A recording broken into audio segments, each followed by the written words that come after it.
Well, good afternoon.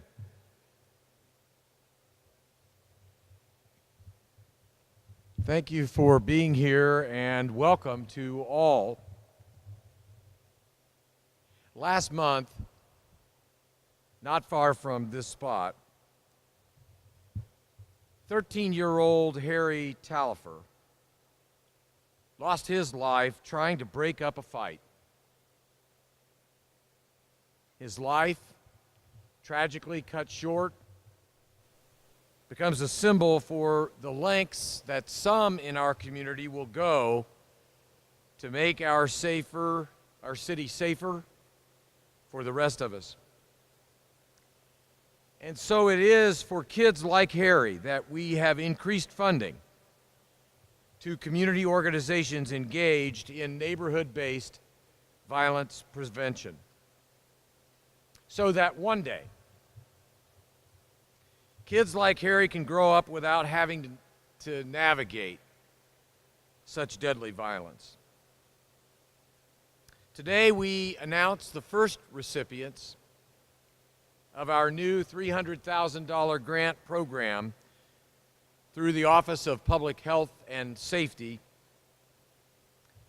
In partnership with IUPUI, we did an open call out to community organizations targeting violent crime and those most likely to be involved in violent crime. We encourage these organizations to be creative, think strategically about the needs of their neighborhoods, and how to connect residents with the wraparound services that address the very root causes of violent crime. And while today is a celebration of these organizations, chosen by an academic panel from IUPUI in partnership with the Office of Public Health and Safety, it's also important to remember that this grant program is just one part of the city's neighborhood-based violence reduction efforts. This April, for the first time since 2012, when our officers reported for duty, they were dispatched to one of 78 beats throughout Marion County. This return to community-based beat policing is allowing our IMPD officers all across our city to build relationships with neighbors and in turn build bridges of trust. But it is up to us to support the groups providing education, mentorship, and opportunities that strike at the very causes of the violence. That is why, since taking office, we have grown the city's investment in neighborhood-based interventions, beginning with the community crime prevention grants. In partnership with the City County Council, the budget allocation for this program has increased by 25% in just the last 2 years. In total, we will invest nearly $3 million this year alone in community groups targeting the root causes of crime, as well as growing neighborhood-level resources. The largest investment in these types of programs in more than a decade. Each group receiving funding today takes a unique approach to intervening in lives threatened by violence. From grief counseling, to job training, to financial literacy, to basketball, these groups are working to make sure all in our city can find their pathway to a better future. Today, we are assisting the most effective peacemakers in any neighborhood, the neighbors themselves. They are the most effective peacemakers in any neighborhood. the neighbors themselves. To all of those grantees being recognized today, thank you for all that you are doing on our city, or for our city. We are honored to be partners in your efforts. It is with great pride that I'd like to now introduce the Chief of the Indianapolis Metropolitan Police Department, Brian Roach. Chief.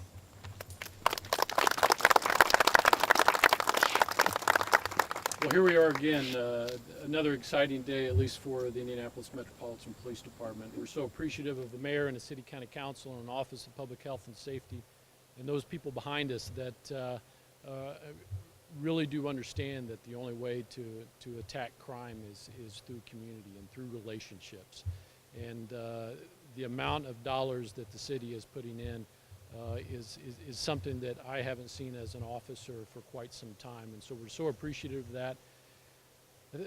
As I speak for the men and women of the police department, it's the more and more we try and build those relationships and be involved in the communities that we serve, it's so great to be out there and feel the partnership and the relationship that these types of organizations have. Each one of the organizations behind us that were selected, I think out of 24 or 25 applications, are people that have been doing this work for a while. And so they're not just taking this money and beginning something new. It's augmenting what they are already doing. It feels good for us as a police department because now it's with the Office of Public Health and Safety and Shauna Majors, who you'll hear from in a minute, it's a conduit or a pipeline for information that we have as police to get that to those service providers and the organizations similar to the ones behind me, so they can impact the same people that we're trying to impact. Jail and death are not the only alternatives to some of the lifestyles that these men and women are engaged in. It's programs like this that can help them figure that out and give them some hope for their future and an understanding of what life is about, and it's not necessarily what they see in the current environment that they exist in. So proud to be part of this. Look forward to engaging them in more meaningful ways along with all the other organizations that are out there trying to turn this violence that we're seeing in our city around. I'm very hopeful, I'm very confident that with the help of the community and especially our partners behind us and with the backing of the mayor and the city county council, that we can do that as a police department and as a city. So thank you. And now I'd like to introduce Shauna Majors.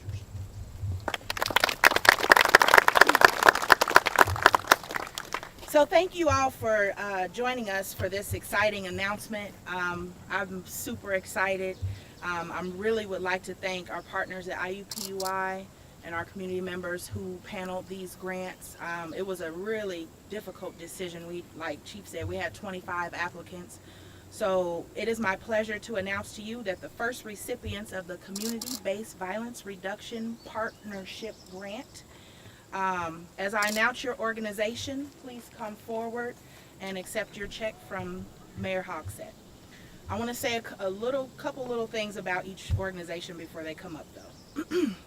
Community Action Center of Greater Indianapolis offers social programming and housing assistance to more than 100,000 residents throughout central Indiana with an aim to end poverty.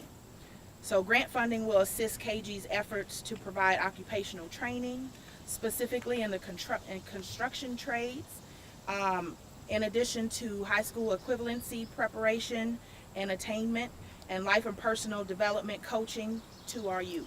So without further ado, Mr. Samuels from KG, please step forward. Congratulations. Thank you so much.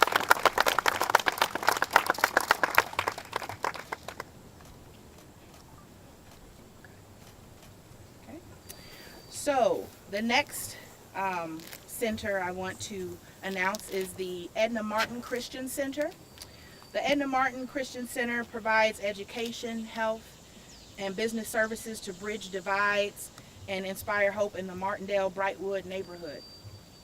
Grant funding will support Edna Martin Christian Center's comprehensive case management, mentoring, and wraparound service offerings that they offer the young people and their families from ages 17 to 24 who have been deemed serious violent offenders, and we welcome their participation. So, Edna Martin Christian Center.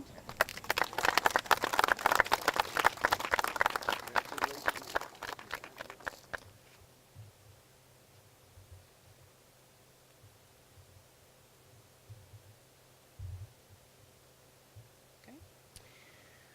The third is the Martin Luther King Jr. Center, Multi-Service Center, excuse me. The MLK Center serves as a peaceful space to connect the Butler-Tarkington neighborhood and seeks to invest in youth, empower families, and advocate for its neighbors. Grant funding will support the center's creative methods for engaging with the local youth. Through peer word of mouth and neighborhood canvassing, the center reaches out to local teens, encouraging them to participate in many of their productive offerings, from basketball events to video game tournaments, and soon to be completed, my favorite part, the Best Buy Teen Tech Center, with audio and video recording equipment available for their use.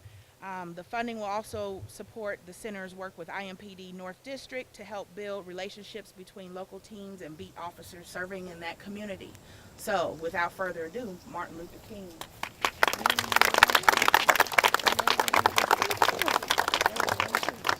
Thank you. You're welcome.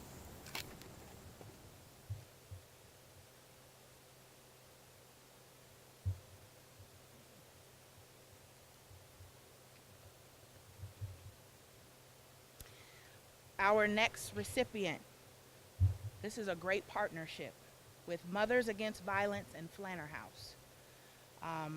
They seek to advance education, employment, wellness, peace and safety, and economic development, and food justice in Indianapolis Northwest Side, moving members of their community towards stabilization and self-sufficiency. The grant award will help Mothers Against Violence and Flanner House provide critical services for neighbors that include grief counseling for children who are affected by the violence that they see and that they have been a part of, and violent crime scene response effort that includes direct outreach to the victims' families. So this is another really great organization. So without further ado, Mothers Against Violence and Flanner. Come on up.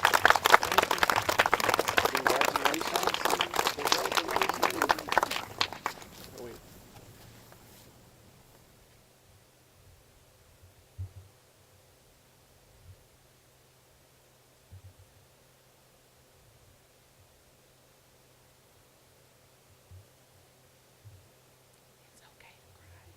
We all cry. And so, you all right? Okay. This is an emotional day for all of us. This is good tears. This is good stuff. And the Ross Foundation, last but not least. The Ross Foundation works on the far east side to offer community assistance for low-income families, provide positive activities for youth, assist in job placement, and create programming geared towards crime prevention. Their aim is to create healthy leaders in their community, spark economic growth, and foster upward mobility. The Ross Foundation is receiving funding to support the basic Building Alternative Solutions in Our Community program, which fosters community cohesiveness by equipping residents to be community advocates, volunteering their time to represent their neighbors, provide feedback on neighborhood issues, and assist in conflict resolution as a shared goal of reducing violence in the 42nd and Post Road area. So without further ado, Mr. Ross.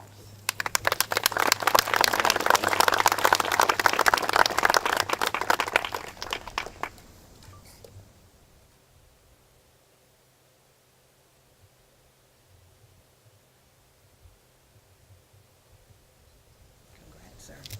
So can we please have another round of applause for our grant recipients?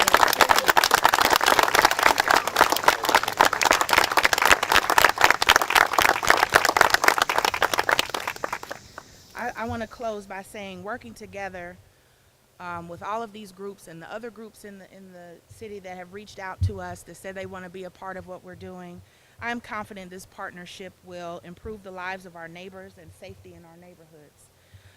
Now I would like to invite you all to join us for a neighborhood resource fair right inside here at Washington Park Family Center, with connections to the host and resources, and we're just excited to have you all here. And everybody, let's work.